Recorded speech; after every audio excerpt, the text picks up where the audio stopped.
Apa?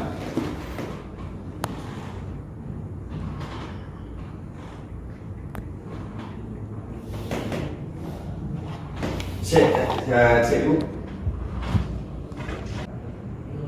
So kalau orang minta lebih lagi satu juga, kita ganggu sini. Siapa menang? Ya BO. Tapi kalau langsung tak bayar terus settle macam mana boleh? Oke lah. You bagi satu harga.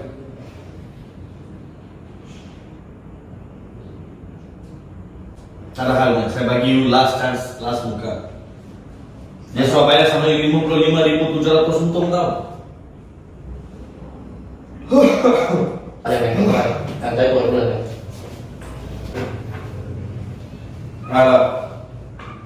Bro, you tengok ini customer dia pinjam sama you 24.200. Oke.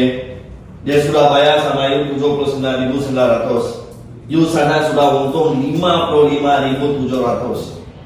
Kayak kok ke hati ayah, ayah memang tak mau bayar 1 sen pun sama you. Sebab dia sudah bayar lebih 55.000 tau. Bukan 1 ringgit 2 ringgit. Ni customer steady-nya. Tapi you all kalau mau tekan dia lagi ya, saya stand sebelah dia sebagai abang. Nah, tak mungkin kalau kita gaduh lah, you boleh mandi sini. Saya minta you pulang tunggu sini. You mau lagi 30.000 kan? Mandi sini kita gaduh.